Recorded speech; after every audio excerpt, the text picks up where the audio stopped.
When it comes to buying items these days, there's nothing more frustrating than being convinced to buy something that's unnecessary and extremely expensive. We're talking about this stuff, PVCU pressure pipe. So what's going to make this video extremely interesting, I've got some facts and some figures that are just going to blow your mind. So these figures will 100% prove to you that PVC pressure pipe is overrated and a massive overkill, and it shouldn't really be sold for any garden or koi pond. So if you've seen any of our videos before, it's probably pretty fair to say that the koi dealers aren't that impressed with us. But however, perhaps the koi dealers just aren't seeing things in the correct way. So basically, we speak to customers every day and we hear stories from what they've heard.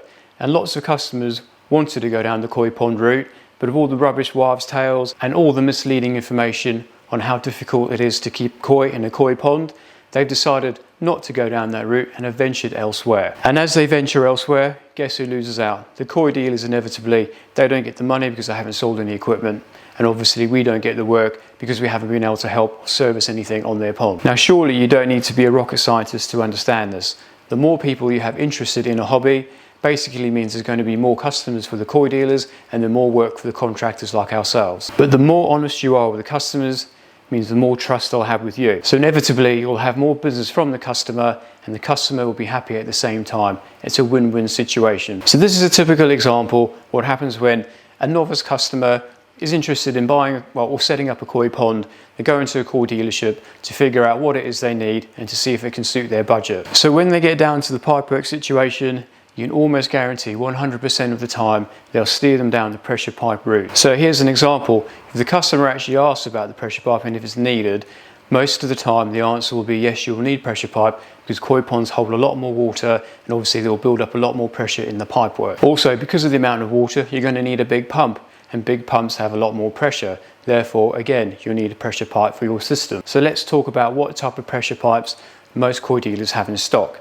Normally, there's two types. You have a 10 bar pressure pipe and you have 16 bar pressure pipe. Now for the purpose of this video, we're not going down the 16 bar pressure pipe route. That is just ridiculous. We're going to focus mainly on the lower one, which is the 10 bar. So I'm basically going to demonstrate to you now that in the koi industry, there's not a single piece of equipment that will actually require high pressure pipe. So let's talk about pressures very quickly. So 1 bar of pressure is 14.5 psi. So 10 bar of pressure obviously is 145 psi. So just keep that in mind for the next part. So to give you an idea, the common car tyre pressure runs at about 35 psi or 2.4 bar. So we all know when you pump up a tyre, the amount of pressure you put into that tyre is rock solid. So looking at the car tyre, that's only a quarter of what the actual pressure that you can build up in these pipes before you have any problems. So let's put that into terms in a pond filter system and how much pond filters and pond pumps can handle. So firstly, majority of pond filters that you use are gravity fed systems. So basically a pump will pump water into it, it will fill up, it will overflow and go back into a pond. So pressure on that system is hardly anything, and if you're looking at it compared to a car tyre, it's virtually nothing. So the go-to filter for most koi ponds are large box filter systems. So as we've just said, box filters mainly run on gravity, so that rules them out completely. So what other type of systems can you use? So there's two other types of filter systems that do use some sort of pressure. One of them is a bead filter system or a sand filter, and the other ones are the normal pressure filters, which are more common. Okay, so we're going to look at the bead filter system first. Now there are lots of other types of bead filters. This one in particular is the Evolution Aqua system. Now this is from the Evolution Aqua website. The maximum pressure that that filter can take is 1.4 bar of pressure, which is equivalent to 27.5 psi. So it's nowhere near the car tyre pressure, and it's far, far away, anything close to 10 bar pressure pipe. So the next one, this is the best one. So it's actually called a pressure filter system. So the pressure filters I'm going to use, it's a filter clear range by Awaza. Majority of them are all the same, but these figures we pulled straight from the Awaza website. So the maximum pressure a pressure filter system can handle, like this one, is half a bar or 7.25 psi. So that basically says it all.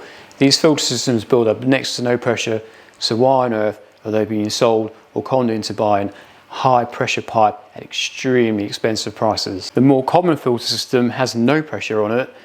Again, why is everyone being sold such expensive materials for a filter system that requires next to no pressure at all. So as we've just gathered, there's no point in buying expensive pressure pipe for these systems where you can go for the much cheaper alternative, the ABS waste pipe. So now we've got the pond filters out of the way, let's talk about pond pumps. The majority of pond pumps are not high pressure pumps. They're not designed to pump water vertically, but mainly horizontally.